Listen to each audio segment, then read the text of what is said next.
Pozdravljeni, dragi gledalci v AEK podcastu, v katerem je danes moja gostja Maja Tapaj iz Bovca, učiteljica AEK metode druge stopnje, AEK dihanja prve stopnje in AEK odnosov prve stopnje. Povabil sem jo predvsem zato, ker bi se z njo rad pogovoril ali pa da bi se pogovorila o tem, kaj pomeni žalost, kaj pomeni smrt, kaj pomeni žalovanje, kaj pomeni strah pred prihodnostjo in tudi kako vse ti dogodki vplivajo tako nanjo in kot tudi na otroke, ker mislim, da je ta tema zelo pomembna in zelo pogosta pri ljudeh, ki imajo kronične težave. Še posebej pogosto se to pojavlja, ta vpliv nedokončanega žalovanja ali pa neizžalovanega žalovanja pri ljudeh, ki imajo težave z dihanjem. Maja ima s tem na žalost izkušnje in zato sem jo tudi povabil, da bi povedala več iz svoje lastne izkušnje, kako se s tem soočati in na kak način tukaj v bistvu uporablja znanje, ki ga je dobila skozi učenje AEK metode. Tako da lepo pozdravljena. Pozdravljen. Najprej, če bi hotela kaj več povedati o sebi oziroma o tem, kdo si, kakšna je tvoja življenjska pot, kaj te je sploh pripeljalo sem, da si zdaj tukaj v tem studiu. Hvala za povabilo, Aleš. Najprej bi izkoristila to priliko in se zahvalila obema vama z Vesno, da dajete to znanje in podporo. Danes si ne predstavljam, kje bi z otroki bili brez AEK metode, tako da hvala. Prosim. Lansko leto smo imeli zelo tako brutalno izkušnjo. Meni je umrl mož. Pustil me je samo z lansko leto 6 let staro hčerjo in 7 let starim sinom. Mož je naredil samomor, se je obesil. To je naredil doma. Jaz sem bila tista, ki ga je dobila. V bistvu je bilo kljub temu, da so reševalci zelo hitro ukrepali, je bilo prepozno in so bile poškodbe možganov prehude. Jim ga je pa po 45 minutah oživljanja uspelo dobiti nazaj, tako da je bil pripeljan v šempetrsko bolnišnico, kjer je potem umiral še 19 dni. Jaz sem ga takrat vsak dan obiskovala. Želela sem izkoristiti še zadnje dneve z njim, ker smo vedeli, da bo konec, nismo pa vedeli, kdaj. Tako da sem izkoristila to 19-dnevno trpljenje, v bistvu rečem, ki je bilo res brutalno, da sem lahko izkazala in mu pokazala te občutke, ki so divjali v meni. V bistvu je to tornado čustev. Težko je bilo definirati, katero čustvo je kdaj, ne. Tako da jaz sem mu dala vse od sebe. Ko sem bila pri njemu, sem ga držala za roko, sem mu izkazala ljubezen, se stiskala k njemu, ga poljubljala. Bila sem žalostna, jokala, histerično jokala. Bila sem tudi jezna na njemu. Mu marsikaj neravno lepega rekla. Tako da sem si brez slabe vesti dovolila, da je šlo iz mene vse, ne. To mi je omogočalo znanje AEK metode, ker sem se zavedala, da tega ne smem držati v sebi, ker bi to pomenilo potem zame in za otroka pogubo, ne.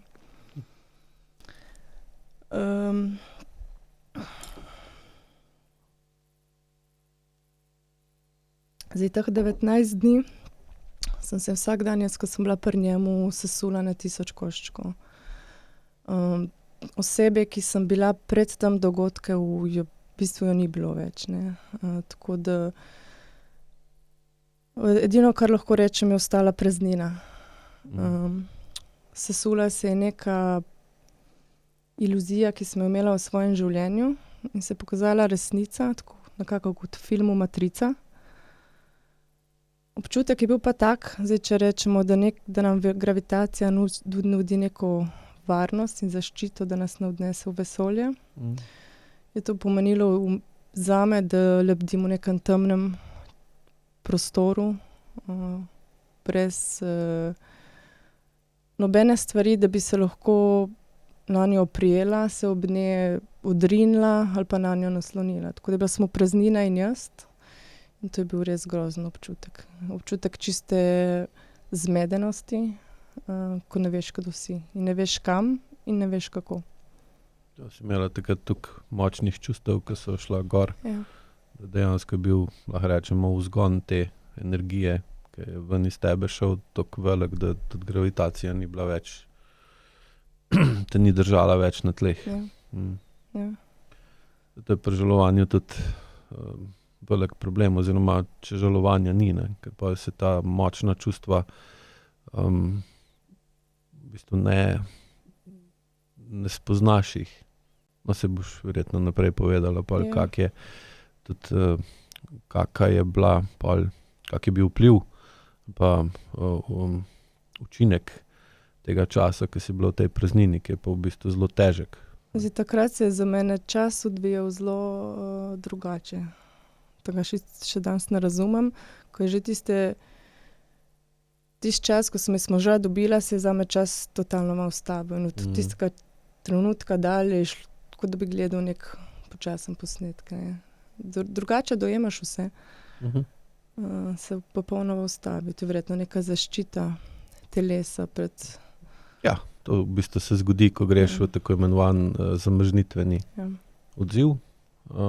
Se pravi, ko si pod tak velikim pritiskom, zunanjim pritiskom ali pa tudi notranjim, da so razlike med tem, kak si znotraj, pa kak si zunaj, pa kak je zunaj tako veliko, da dejansko se v telesu, tako ko si rekel, dogaja tak tornado, ne, da se v bistvu potem ta del možganov, ki nadzoruje ali pa nam omogoča zavedanje časa, to je v zadnjem delu desne možganske polovice, ta področje, da v bistvu izgubimo stik z realnostjo, ne, in takrat se čas upočasni. Recimo v istih takih izkušnjah so poročali ljudje, ki so, ne vem, ki jih je napadel medved, pa so v bistvu potem preživeli in so lahko, mislim, da v bistvu zgodi se takrat, to imajo sesalci na splošno, oziroma vretenčarji, ne sesalci, vsi vretenčarji ta odziv. Ta odziv zamrzitveni je prvi definiral Peter Levine, ko ima ta somatic experience, ki je delal z veterani vojne v Vietnamu, on je Američan, in je v bistvu potem definiral, da pride do tega odziva takrat, kadar je celotno bitje prepričano, da je konec, da umira, da ne bo preživel, da pride do močne spremembe delovanja v možganih, ki v bistvu potem zmanjšajo sposobnost čutenja, bolečine, in seveda zdaj, če hočemo popačiti ali pa to premočno čustveno stanje blokirati, da ga ne čutimo, moramo iti stran od sedanjosti, se pravi, in pa pride tudi, če hočemo pa to narediti, moramo pa popačati čas, oziroma pride do tega, da se bolj aktivira leva možganska polovica, ki se zna odklopiti od telesa, pa zna se odklopiti od resničnega stanja in ustvari rekreira neko navidezno resničnost, ki je pa potem lahko seveda tudi takšna, kot da sanjaš ali pa imaš nočno moro, čeprav v bistvu si konec, ne, in zdaj to vse omogoči, da ne pride do tega, da oseba spozna, da je pretežko, da ne zmore več, da preživi tisti, lahko rečemo, ali napad živali, ali bral sem tudi o enem, ki se mu padalo ni odprlo, ko je skočil s padalom in je pol letel dol in je pol padel na neke smreke, tako da v bistvu je bil hudo poškodovan, ni pa umrl. In pa ko je opisoval, kak je dojemal resničnost svojega padanja proti tlom, ne, da se mu je čisto popačila ta Dojemanje časa, imel občutek, da to traja že, ne vem, da leti v, ne vem, takem zelo počasnem posnetku in da mu je bilo čisto vseeno, pa da ni nič čutil sploh, nobenih bolečin, nič, ne. In to lahko vidimo tudi pri, ko recimo predator ulovi žival, pa žrtev in jo pol preden, ko jo drži, pa umira, se pol ta refleks aktivira. Zdaj Levin je tem rekel, da namen tega refleksa je v bistvu, da nam olajša te zadnje minute ali pa sekunde, da manj trpimo. Jaz sem v bistvu imela občutek, če sem se s kom takrat pogovarjala, ne, da ga gledam počasnem posnetku. Ko mi je on razlagal ali pa nekaj govoril, sem imela čas ga spremljati čist. Tako prav počasno posnetku sem ga lahko čist obdelala, ja. Mi je bilo čist zanimivo. Izkušnja, res. Ja. Pol, ko je ta, koliko dolgo je ta obdobje trajal pol? Zdaj, to obdobje samih turbulenc v čustvu je bilo kar dolgo, ne. Sicer jaz sem se potem tako je bilo, jaz sem se že v začetku odločila, da ne bom jemala nobenih tablet, ne za pomiritev, ne za spanje. In se je telo samo zaščitilo s tem, da pač nisem imela apetita. Jaz sem se tega zavestno že zavedala.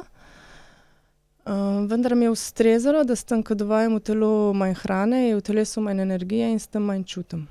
In sem se v bistvu zavestno in podzavestno stradala. Tako da sem v teh 19 dneh skušala 10 kil. Bila sem katastrofa, niti v ogledalo se nisem mogla pogledati.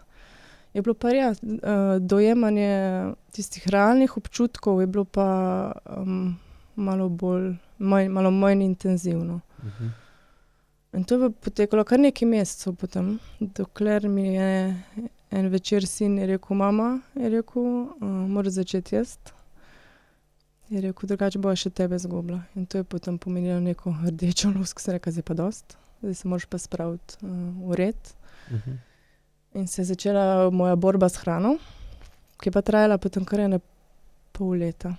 Težko je bilo dobiti neko pravo ravnovesje, da ravno prav ješ, da ne čutiš preveč. Tako da je bil kar velik izziv, no, to dobiti. In sem toliko včeraj študirala, da je na nek način isto podobno, kot če bi jemala tablete, ne.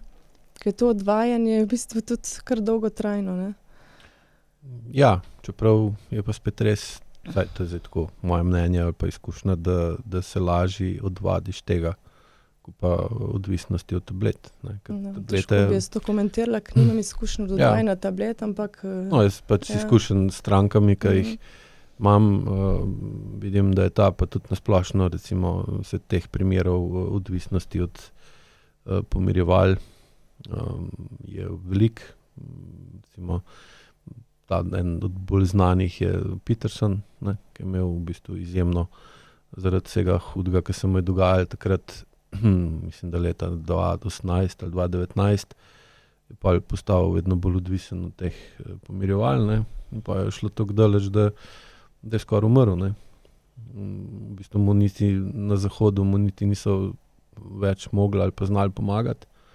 In pa je šel, koliko sem bral, v Rusijo, tam so imeli pa neko drugo terapijo, ki so šli v to, da so ga, ne vem točno sicer, da ne bom kaj narobe rekel, kaj je bilo, ampak vem, da je govoril, da je bilo grozno, ne, da je mislil, da bo umrl. Ampak je pa te odtegnitvene simptome so v bistvu potem se zmanjšali. In je pa prišel ven iz tega, ne. Čeprav seveda zdaj spet ima posledice, ker to ne moreš dati čez brez posledic. Teda zdaj tudi ima, kakor je razlagal, drugače je samo govedno, pa sol, slano govedno, pa pije vodo, to je vse, kar uživa, ne, tako da je tukaj zdaj spet druga odvisnost, ne, ampak ko si v takem stanju niti ne moreš, jaz mislim, da ne moreš iti čez, razen če bi imel res dobro podporo okolja, ne, ker je pri žalovanju glih ta del najbolj pomemben, da imaš ljudi, ki so sočutni s tabo. In da zdaj tega verjetno pri tebi ni bilo, ne, ali pa je bilo premalo, da je to bo sama povedala? Je bilo, samo sem jaz vseeno tudi na drug način dojemala, ne. To je bil verjetno največji problem, ja. Ja, ker ko pride do smrti nekoga, ki je imel velik vpliv na tebe, ne, se na hitro spremeni okolje, v katerem živiš, ne. Se to predstavlja, se zdi kar velik problem, ker jaz nisem poznala sama sebe več.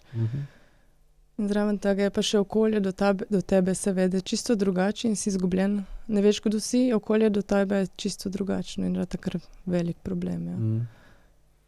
In takrat moraš pa narediti nekaj, da se umiriš, ne. Ker zdaj, ker pa pride do take velike razlike med vplivom okolja na tebe pa tvojim notranjim stanjem, ne. Se pravi, ponovadi se okolje do tebe umiri, postane, se jim v bistvu, čeprav dostikrat reče, da so sočutni, so bolj usmiljeni kot sočutni, ne.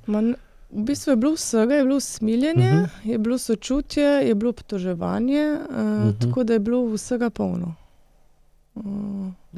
Ni bilo samo nekega sočutja in to je pač, vsak ima svoj pogled na te stvari in nekateri ljudje so raje pogledali stran, kot da me pozdravili, tako da je bil to področje kar velik izziv, je predstavljalo, ko imaš sesuto vse doma in sesuto vse v okolju. Ja. In pol je tukaj ogromno tega, kar te moti, ovira, ogroža in omejuje, ne, kar pomeni, da se sproži močna čustva, ki bi jih rabila zato, da bi to uredila, ne.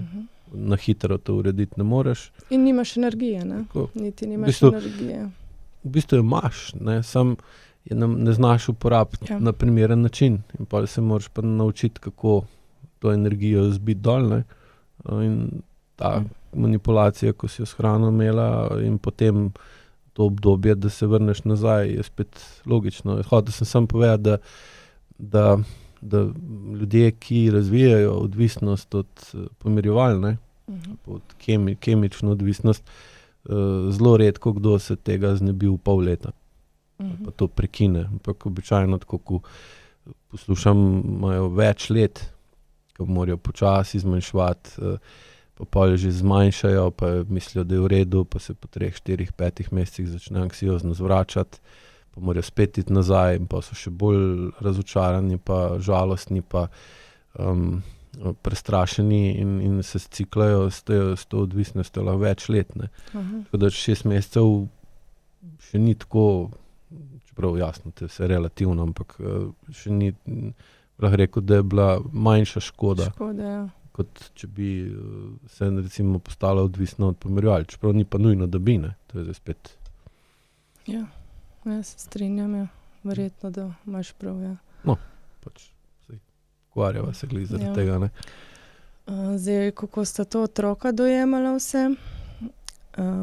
Jaz sem se že v začetku odločila, da jima pač ne bom lagala. Sem želela ostati oseba v njunem življenju, ki lahko zaupata. Tako da sem njima primeren način povedala, da je oče sam sebe poškodoval do te mere, da pač bo umrl. Ona dva sta ga takrat hotela pač obiskati v bolnici, jaz tega nisem dovolila, ker se mi je zdelo neprimerno, tako da je bilo veliko jeze, veliko očitkov tudi z njune strani, da je ne pustim do očeta. Ampak pač nisem popustila. Na začetku je bilo kar turbulentno z njima, no. So bili neprespane noči, veliko joka, veliko strahu. Pustila me nista nikamor, ker sta se bala, da bosta še mene izgubila. Potem se je pa to kar hitro pomirilo. Kar je meni bilo sicer vse malo čudno, ampak takrat še nisem razumela, kaj se dogaja. Danes vem, da sta se ustrašila zame, da bosta še mene izgubila, ker sem bila v katastrofalnem stanju. Navzven tako kot navznoter.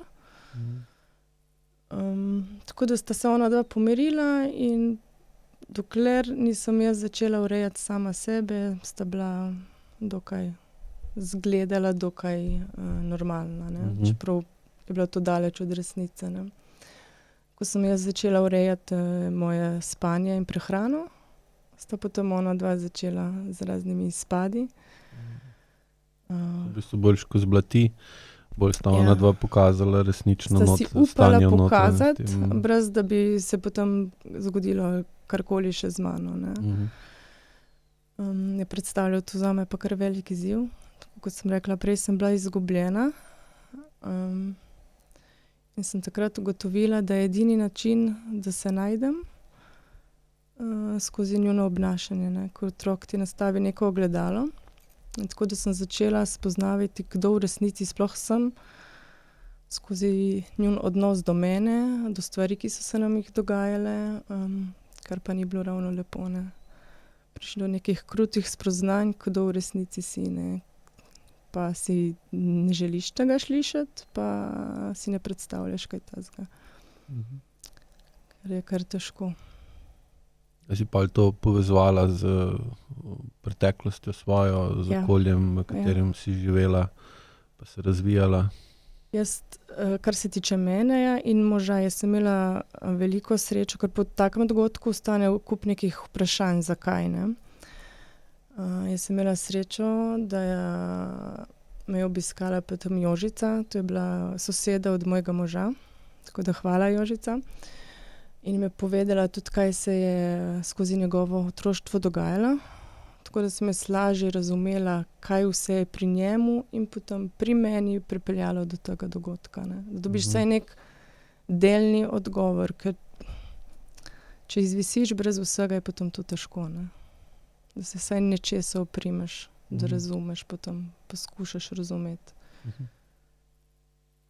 Ja, to je, ker v takih situacijah dejansko edina resnica še lahko te drži na površini, ne.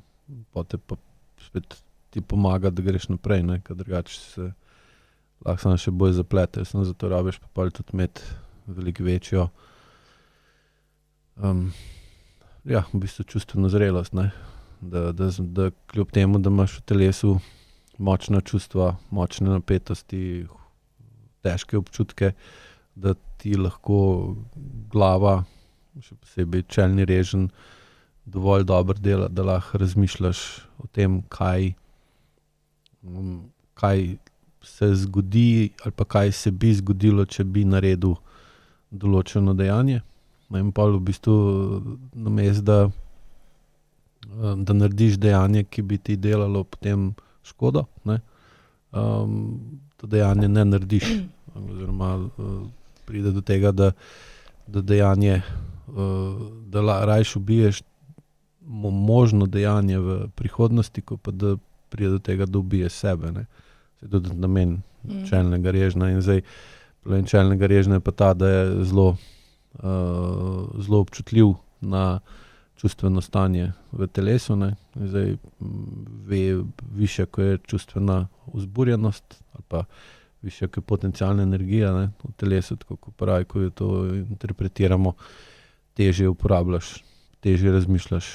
In tukaj si že danes povedala cel kup stvari, ki si se kljub temu, da si bila v težkem čustvenem stanju, da si razmišljala dolgoročno. Pri enih stvarih pri enih ne. Pri enih Imela sem velik problem s prehrano, ne, če sem to vedela, nisem mogla urediti, medtem ko pri drugih stvareh, na primer, ko se je šlo za to, pač glede na to, da je mož to naredil doma, sem že takoj se zavedla, da pač si ne smem dovoliti, da pač v te prostore ne bi hodila. Sem tudi že v štartu rekla, da mi bomo spali doma, ker otroka rabita neko rutino, neko varnost. Hodila sta tudi normalno v šolo. Ko me niso upali pustiti samo, je do pogreba potem spala pri nas mama. Še isti dan sem rekla, zdaj pa dosti. Naša realnost je taka, da smo ostali mi trije in moramo potem to sprejeti in peljati naprej. In smo potem od tistega dne spali sami v tej veliki postelji. Na začetku sta hotela spati z mano. Po enem mesecu sem ugotovila, da ona tega več ne rabita, da to rabim jaz, na žalost, ne, ker mi je bilo težko se zbujati v prazni postelji, po noči se zbudiš in nobenega ob tebe. In je bilo treba spet sprejeti neko realno odločitev, da mora ta otroka v svojo sobo in sprejeti, da si spet sam.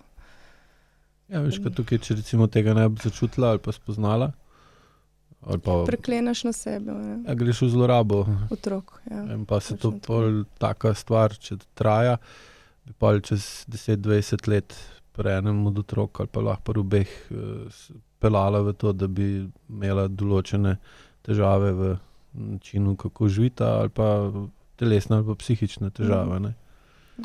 Da je spet treba imeti dovolj močen razum, da se odločiš v nasprotju s tisto navado ali pa s tistim notranjem interesom. Meni je to znanje, ja, se znanje ti pa ja, ker drugače ne bi bilo tako, kot je bilo. Ne. Znanje ti pa dvigne razum, ne, ker brez znanja je pa tudi vprašanje, koliko je uporaben, ker tudi če neki razum je, da nekaj razumeš in na osnovi razumevanja nekaj narediš, ki je v skladu s tem, kar razumeš, ne. Zdaj seveda razumevanje nečesa je pa spet odvisno od znanja, ne. Ni pa dosti samo znanja, ne, ker zdaj dostikrat imajo ljudje dovolj znanja, nimajo pa dovolj čustvene zrelosti, da bi tudi tisto, kar razumejo, takrat, ko se počutijo, ko so malo manj čustveno razburjeni ali pa vzburjeni, da bi pol tudi takrat, ko je najbolj pomembno, da to narediš, ne, ker se seveda pol, ko sprejmeš neko odločitev, pol pride do posledic, ne, in te posledice pol spet vplivajo na tebe, in takrat je težko ostati ali pa uporabiti ta razum, zato je tudi treba vedno razum pa čustveno zrelost kombinirati, da nekaj, kar razumeš, lahko tudi dejansko izvedeš in se soočaš s posledicami, ne. Ker verjetno ti je bilo pa zaradi tega, ker si prekinila to skupno spanje v postelji, ti je bilo pol kar nekaj časa, koliko dolg? Po moje kar mesec, dva, da sem se navadila od tega, ne. To pomeni spet žrtvovanje, odpovedovanje nečesa v sedanjosti, zato da bo v prihodnosti vsem boljše, ne. Boljše. Ja, ker je pa spet potrebna odgovornost, ne, odraslost, ne, in tukaj pol vidiš, koliko si napredovala, ker se te spomnim, kakšna si bila prej, koliko se je, 3 ali 4 leta nazaj? Ja, 3, ja. 3, ne. Takrat si bila v bistvu krpa, ne. V bistvu delovala si kako en list, ki ga nosi voda ali pa veter naokrog, ne. Tudi govoriti si nisem upala tam. Ne, vaje voditi. Bila si not, tisti zid si se skoraj prilepila na tisto ogledalo, na katerem si slonela. V bistvu videli se je, da en del tebe je ful hotel biti tukaj, drug del pa ne. Ja. Ampak si šla čez, ne, in tudi zdaj se vidi, da si, tako si tam si rekel, ste videl drugačna oseba, ki deluje v bistvu odraslo, veliko bolj samostojno, veliko bolj odraslo. Tako kot pravi, ko je odraslo, to zdefiniramo, da več. Ker če gleda zdaj na razmerje med koliko problemov urediš, pa koliko problemov narediš zdaj ali pa 3 leta nazaj, kaj bi rekla? Ja, zelo več jih uredim, ja. Ja. In kako je pol to vplivalo na otroka? Ta tvoja, ker zdaj otrok, seveda, da še to razložim, ne, otrok ima, tako kot si že sama rekla, ne, otrok ne mara sprememb. Čeprav po drugi strani pa, če živi v okolju, ki ni dobro, ne, pa potrebuje spremembo okolja, če nočemo, da bo otrok postal žrtev kronične zlorabe v okolju, ne. In zdaj je tukaj spet, ne, otrok sam ne more, pa ne moremo mu, sploh ko je mlajši, ne moremo njem prepustiti odločitev, kaj je za njega dobro ali ne, ali pa se ravnati samo po tem, kaj on pokaže, pa kaj on čuti, ker on dostikrat, kot si že tudi sama povedala in videla, zelo močno deluje in zastopa interese naše podzavesti od starša, še posebej od mame.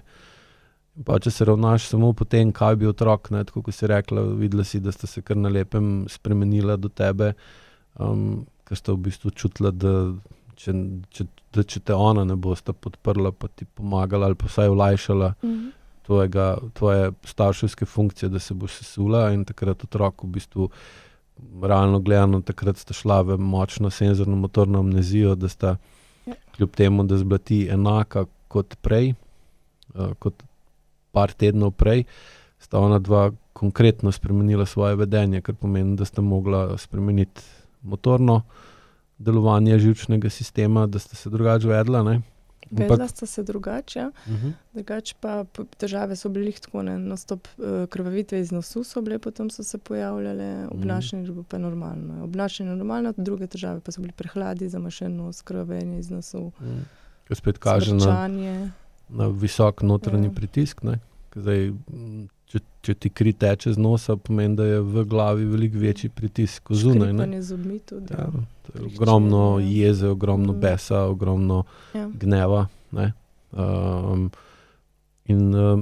Ampak sta kljub temu, da sta noter ostala enaka, ne? Sta na zunaj spremenila vedenje, kar je pa značilno za odraslo osebo, ki lahko ali pa more znati potlačiti ali pa popačiti svoje vedenje, da na zunaj ne pokaže svoj prav obraz ali pa to, kar v resnici misli do nekoga, čuti do nekoga, ampak se zaigra, ne? Ker vsi rabimo. Zdaj, če to akutno je okej, ne? V takem primeru bi pa lahko, če ne bi to ti ukrepala skozi vse to, kar si počela, od njiju dveh zahtevala, da kronično postaneta takšna, da kronično izgubita to sposobnost, da spontano pa avtentično izrasta tisto, kar ima ta vseb, ne.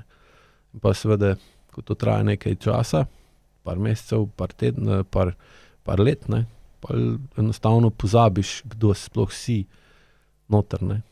Tukaj, ko sta pa pol videla, da se ti pobiraš, pa da tudi ti dovoljuješ, da se ona dva spremenita. Nekaj zdaj, če bi ti takrat, ko sta se parkrat začela vesti po drugače od tiste, kao recimo začasne izboljšave, ne? Če bi ti na njihovo spremembo močno negativno odreagirala, bi ona dva hitro pogruntala, da še ni pravi čas. In pol, če ta pravi čas odlaga še enkrat v prihodnost, ne? Pol v bistvu se te vzorci vedenja prenesejo v podzavest in pol tam ostanejo in pol je otrok drugačen zavedno, ne. In pol rabi spet ogromno časa pa energije, da se spreminja, pol ko je enkrat že odrasel, ne. Jaz sem tudi za vsak dan vztrajala, da smo se čim več pogovarjali od očeta, ker nisem hotela, da to nastane neka tema, o kateri se noče pogovarjati ali pa o katerem je težko se pogovarjati. Sin sicer ni hotel govoriti z mano, v šoli je omenjal očeta, z mano ne. Hči se je pa pogovarjala in nonstop nosila slike, kar je bil potem izziv za mene, ker mi je bilo tako težko in potem se pogovarjati o tem in potem iti skozi one slike, ki mi je nonstop vsak dan prinesla slike, tako da je bilo kar težko. In ko se je začelo to njuno izražanje čustev, sem se jaz potem spet začela zgubljati, ko iščeš sebe, otroka se ti, bom rekla, maščuje, ta izraz, ta svojo jezo do tebe, ki si edina oseba, ki je tam. Tako da sem se jaz takrat odločila, da bomo začeli pisati dnevnike. Kupila sem vsakemu svoj dnevnik, od katerega sem rekla, bomo pisali to, kar čutimo. Sem rekla, lahko pišeta karkoli, ker to, kar se nam je zgodilo, je normalno, da čutimo kakšnokoli čustvo. Sprav jezo, sovraštvo, karkoli je, to čisto normalno za naše stanje. Povedala sem, da dnevnike za drugim ne beremo, razen če se to dovoli. Čez čas sta mi to dovolila, da sem šla brati in jaz sem bila res šokirana, kaj sta notri vse pisala, ker jaz nisem razumela stvari, ki sta mi jih govorila, stvari, ki sta jih delala. In takrat sem spoznala, da je delovanje otroških možganov čisto drugačno kot naše in težko pridemo na neko skupno frekvenco, ne. In je edini način res preko čutenja, preko telesne membrane, ne. Drugače nastane ta informacijski vakuum, ki predstavlja potem nek problem potem za otroke, tudi za naprej, za travme, ki nastanejo v otroštvu. Ja, gleda se tudi logično, ne. Odraslo pa otroško telo deluje identično. Deluje po istih sistemih, po istih principih, ker tudi na tako odraslo kot na otroško telo delujejo isti fizikalni zakoni, ista pravila prenosov energije in podobno. Tako da je pol, če je starš, če odrasla oseba dovolj dobro čuti telo, potem lahko tudi razume, se spusti na otroško raven. Ali pa v bistvu lahko rečemo tako, da če dovolj čutimo telo, ne pozabimo otroškega jezika. In ga razumemo kljub temu, da smo odrasli, in te občutke, ki jih dobimo iz telesa gor v možgane, znamo v bistvu interpretirati na otroški način. Pa seveda tudi lahko razumemo otroka, ne. V nasprotnem primeru mora pa otrok, ki ga odrasel ne razume več, ker je tukaj odtujeno telesa, ki ima senzorno-motorno amnezijo dovolj močno, da govori samo še odrasel jezik, ne. Pa ga otrok ne razume starša in starš ne razume otroka. In pol, če se starš ne nauči nazaj otroškega jezika, se mora pa otrok veliko hitreje naučiti odrasel jezik ali pa ostane nerazumljen, ne. Samo problem odraslega jezika pa je, da moraš imeti določeno stopnjo senzorno-motorne amnezije, da sploh lahko govoriš ta jezik, ne, ker je toliko ločen od telesa, pa dejansko je bolj, bi rekli celo, da odrasel jezik danes, ne, je bolj strojni jezik kot telesni jezik. In tudi na splošno, če recimo tudi ko kdaj gledaš že umetnost, ko je takšna, da je bolj čutna, bi mogla biti bolj telesno občutena, ne. Vidiš, da večinoma govorijo o tem, kakšno moč ima umetnost, kakšen vpliv ima umetnost, kako je uporabna umetnost, kar so vse značilnosti tega strojnega, digitalnega pogleda na svet. Ne uporabljajo pa besede, kot so lepota, da je čudovito, da je graciozno, da je milina ali pa take besede, ki so pa značilne za ta recimo bolj telesni del našega življenja, ne. Pa je logično, da ko ti ne, ko pozabimo ali pa moramo se odvaditi otroškega jezika, ne, da pa otroci nam lahko jih, tako ko jih zdaj bereš, ne, deluje, kot da bi brala dnevnik od nekoga, ki govori čisto en drug jezik, in sicer tukaj besede razumeš, ker je v istem jeziku napisano, ampak ne razumeš pa konteksta, pa kaj sploh percepcija, kaj sploh, o čem otrok govori, ne, in to, kar delate, je super, ker v bistvu se učite, ti se učiš otroškega jezika nazaj, ne. Ja. Izredno zanimivo se mi je zdelo tudi to. Zdaj jaz nisem delala vaj. Spodbudila me je Vesna takrat na srečanju učiteljev decembra. Me je spodbudila, da sem nazaj začela delati, ker mi je bilo zelo težko. Res mi je bil velik izziv to, ker mi je bilo pa zanimivo, da po enem letu, če pogledam, jaz sem imel v glavi 1000 slik tistega večera, dogodka in potem še vsega, kar je bilo v bolnici. In po enem letu začnejo te slike počasi izgubljati neko ostrino. Medtem ko čustva, ki so ob sliki, ostajajo pa popolnoma enaka. To mi je bilo izredno zanimivo. Kar mi je pokazalo, kaj se dogaja, če se ne soočamo s tem.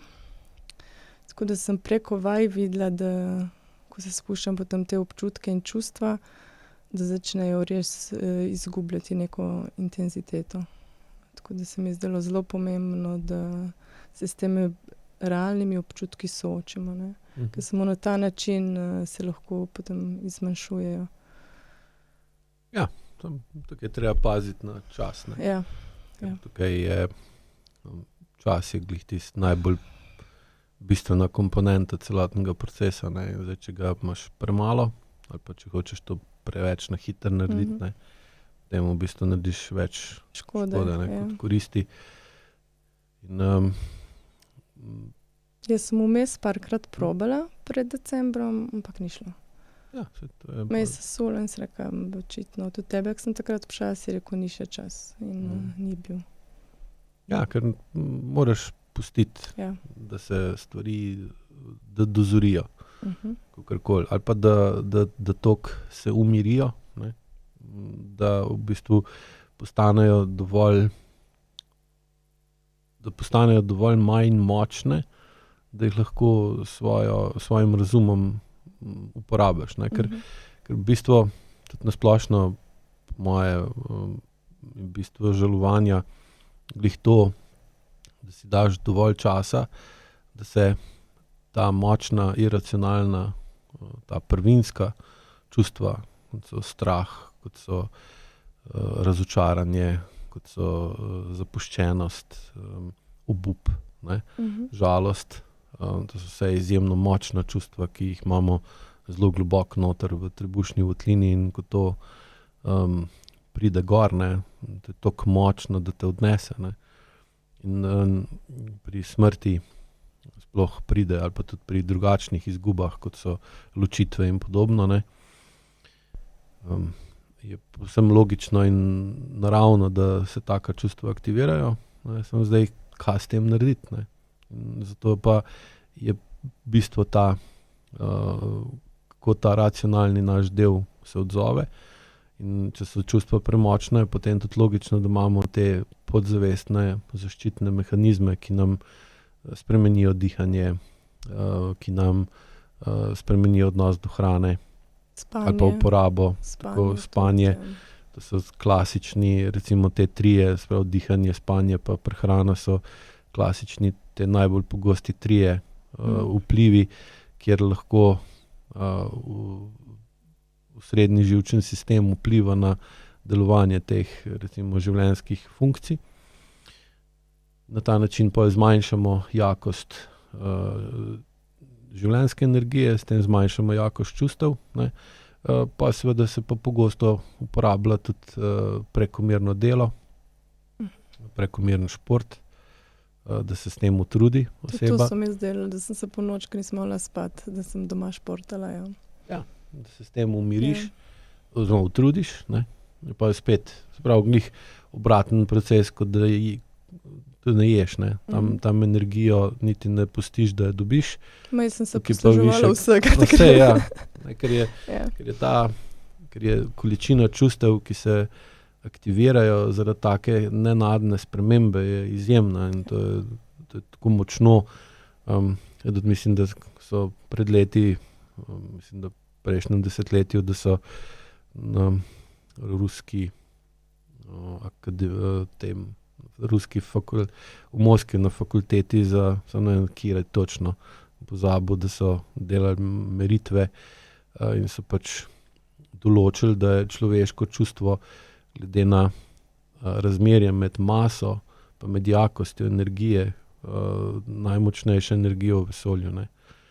Kako se oni uspeli takrat zmeriti, in me tudi sem prebral v enem članku tako, pa me je tudi presenetilo, ne, da smo dejansko toliko atomska bomba.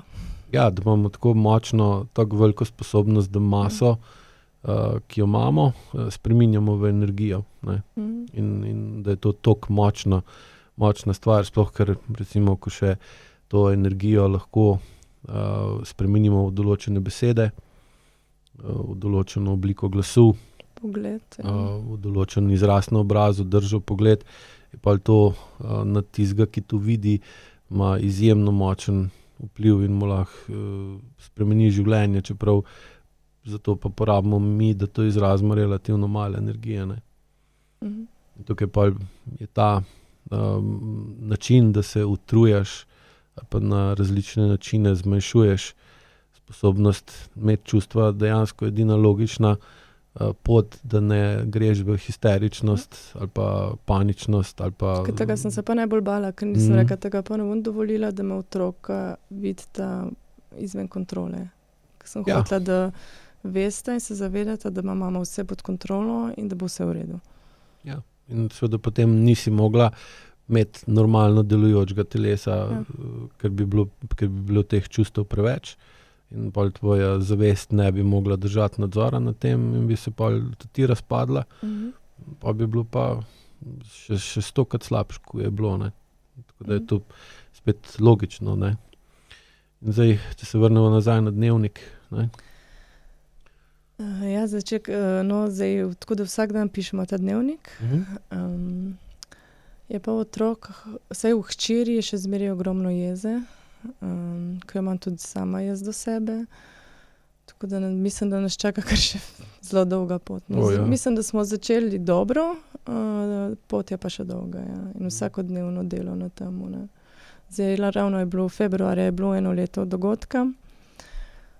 Smo se spet srečali s podobnimi izzivi, ne tako hudimi kot lansko leto, ampak na podoben način, intenzivnost.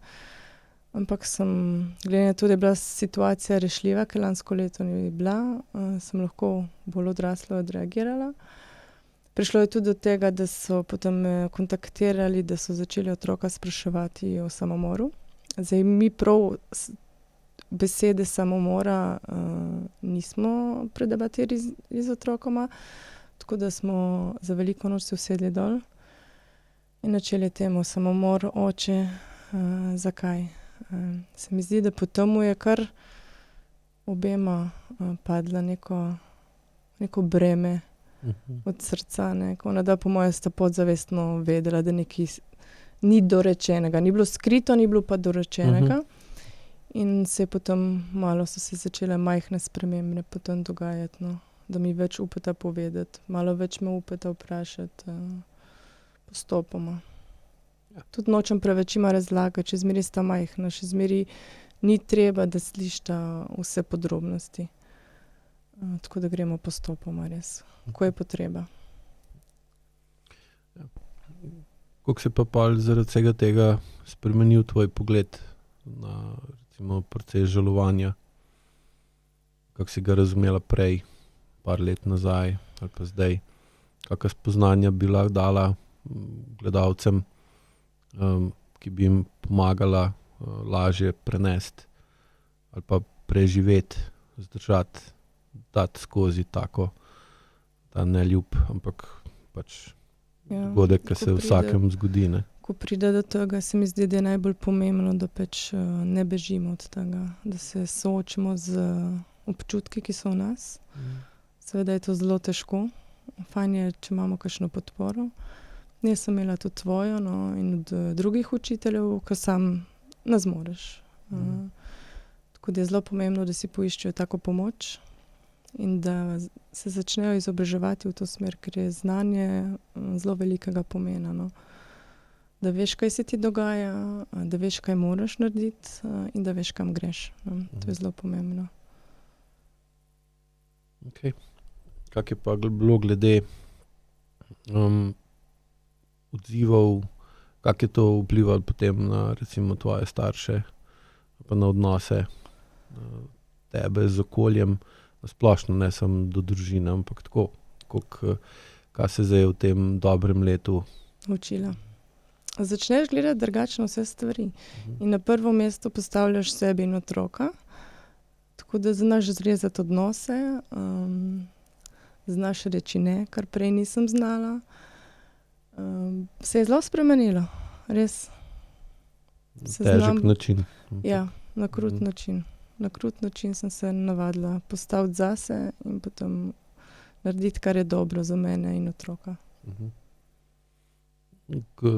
To zdaj že drugače vidiš, da recimo tudi tvoja druga stopnja ne vpliva več toliko na ljudi, da te želijo spraviti nazaj na staro?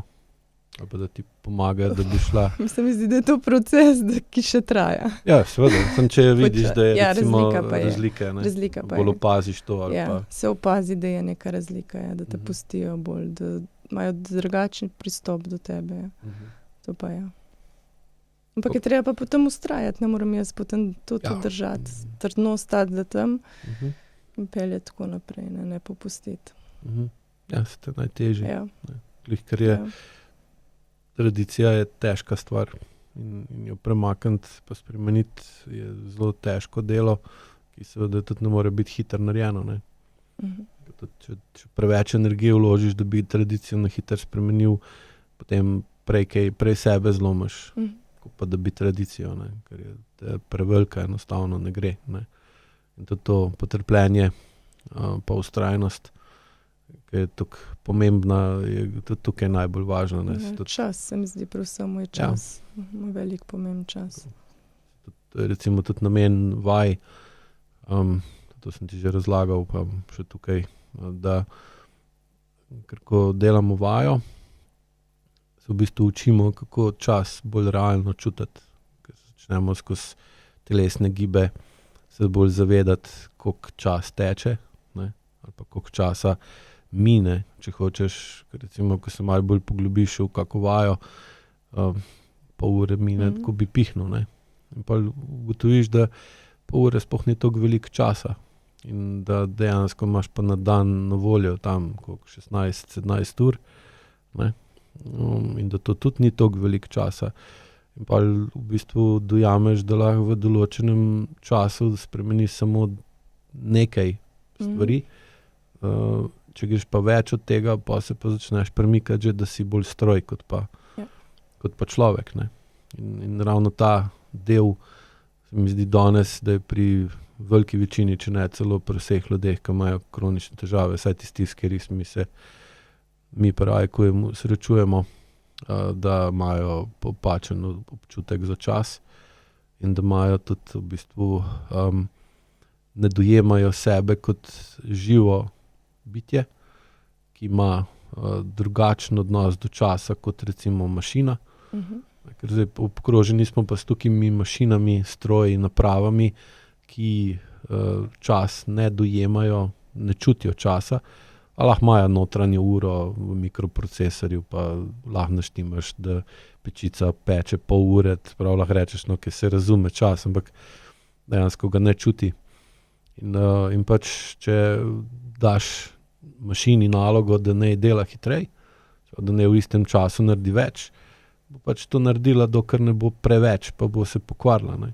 In po človeku se isto da narediti, ne, samo s to razliko, da če se človek pokvari, ne, je servis zelo zahteven, dolg traja in je običajno zelo neprijeten za človeka, medtem ko če se ti stroj pokvari, ga odpelješ na servis, ga zamenjajo, stroj nič ne čuti, ko mu menjaš, ne vem, sestavni del, ga nič ne boli, pri človeku je treba ga dati, ga je treba uspavati, ne. Zdaj, če si predstavljaš, da bi recimo, ko bi, ne vem, če bi pralni stroj preveč uporabljala, ne, da bi imela, ne vem, hotel z 50 sobami, pa navaden pralni stroj, tak ga imamo mi doma, ne, bi to bil preobremenjen, bi ta pralni stroj preveč delal, in pa če bi se ti pokvaril, da bi ga peljala na servis, da bi mogli najprej ga dati pod narkozo, da bi ga pa začel serviser popravljati, pa bi imel zaradi tega pralni stroj travmo, zaradi takega dogodka, ne, koliko bi dejansko pralni stroj še zlorabljali. Ali bi ga tako, ko ga, ali ga ne bi, ne. In zdaj ta del se mi zdi, da pri veliko ljudeh jim ni jasen. Zdaj recimo, ko delaš športniki, imajo čist nek popačen občutek, koliko dejansko lahko v enem dnevu naredijo in kaj se zgodi, če jim kjer del odpove, ne. Ja, bojo to že zrihtali, bojo na operacijo, to zašili, odrezali, pa bo spet vse tako, ko je bilo prej, ne. Samo v bistvu pa ni, ne. In ta drugačen odnos do časa, ne, je tudi pri tebi zelo jasno viden, ker prej si čas dojemala dosti drugače kot zdaj. Ja. Čas in prioritete so drugačne tudi zelo, ne. Kaj bi pa rekla o žalosti, kot o čustvenem stanju, ki ti je pomagal preživeti to obdobje? Se mi zdi, da žalost mi predstavlja neko sprejemanje, da me je pustil. Pustil samo. In to je bilo treba sprejeti na način, da se pač soočiš, da ni nobenega ob tebi. Danes, ko se vozila sem, je bilo tako hudo, sem pomislila, skozi je rekel, poklič me, ko prideš v Brežice, da vem, da se je prišla ten. Danes mi je bilo prav, koga pa pokličem. Se zdi, da ta žalost je ravno to, da pustiš potem človeka od sebe, ne. Jaz sem tako Jaz sem rabila pol leta, da sem dala prstan iz roke na verižico. Imela sem oba dva prstana potem na verižici okrog vratu. Za 1 leto sem rekla, to bom dala prstan dol. Sem rekla, če si se ti odločil, da zapustiš mene, se bom jaz po 1 letu odločila, da to naredim. Bi rekel, jaz sem prstan, tako imaš vse v sebi, ampak nek simbol ima tako moč, da si ne moreš predstavljati. Jaz sem imela v tistem tednu, ko sem to naredila, sem imela res hude težave. Ja. Žalost, v bistvu, kje si pa najbolj čutila v telesu? Jaz sem čutila čustva povsod, ja. To je bil dobesedno tornado vsega. Vse na maksimum, tako da ne bi mogla prav definirati, kaj je bilo povsod. Se pa ta žalost začela spreminjati v obliki? Je danes drugačna, kot je bila leto nazaj? Ja, absolutno. Intenzivnost je padla. In gledaš samo žalostjo na te spomine, ki so ostali in ko veš, da jih pač ne bo več. Ampak vseeno je drugače. Intenzivnost je zelo manjša, kot je bila. Ostaja pa, verjetno ostane pa za vedno. To je stvar, ki jo težko daš iz sebe pri taki izkušnji. Ostaja, ampak jo drugače dojemaš potem. Drugače sprejemaš in drugače delaš z njo. Odnos imaš do nje. Jo med vajem kdaj začutiš? Ja. Čeprav velikokrat jezo začutim, še zmeri. Kako pa ločiš med jezo pa žalostjo? Jeza je taka bolj eksplozivna. Mi zelo energije da jeza, ogromno. Zelo več kot žalost. Tako da jo začutiš, je velika razlika. Lahko ločuješ med eno pa med drugo. Ker žalost ima v bistvu namen ta, da ti pomaga postopoma sprejeti dejstvo, da nečesa več ni. Ker dostikrat to moram zelo velikrat tako na programih kot tukaj na individualni razlagati razliko. Ali pa še posebej vidiš pogosto, da je oseba zelo jezna, vede se pa žalostno, pa izraža se, kot da je žalostna, ker seveda ni isto, je velika razlika. In pa se ker zelo pogosto je tudi ta zloraba, da potlačijo jezo, bes in gnev. V bistvu to energijo, ki bi mogla iti ven, če bi bili avtentični v obliki jeze, besa in gneva, ker bi seveda imeli pa za sabo čisto drug vpliv na okolico ali pa drugačen odziv okolice na njihovo čustvo, kot pa če so žalostni, da pa v bistvu ta močna, agresivna čustva spremenijo v žalost in potem žalostjo nekako umirijo situacijo ali pa ne povečajo napetosti v okolju, ker je že tako neravnovešeno ali pa raztrešeno. Pa je seveda kasneje pride pa, tako kot tisto, ko si razlagala skupno spanje z otroci v postelji, potem iz take uporabe jeze, uporabe žalosti, da umirijo jezo, pa gre pa v zlorabo. In zloraba žalosti v takem nivoju pa seveda pa lahko pripelje do zelo težkih telesnih in psihičnih kroničnih stanj. Se mi zdi, da sem imela kljub temu, da je bilo teh 19 dni zelo težkih, da mi je dal neko priložnost, da mi je dal ta čas, ker se mi zdi, če človeka kar zgubiš, ga odpelje in ga ne vidiš več. Jaz imela pa ta čas, da sem potem lahko izrazila to. Se mi zdi, da je to kar ima velik pomen. Ja, seveda.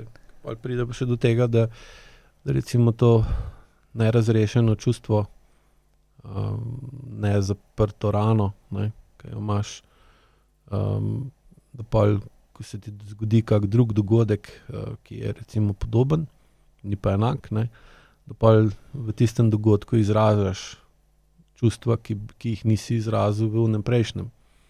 Pa seveda lahko druga oseba dobi čisto drugačen tvoj čustven odziv in pa ne ve zakaj.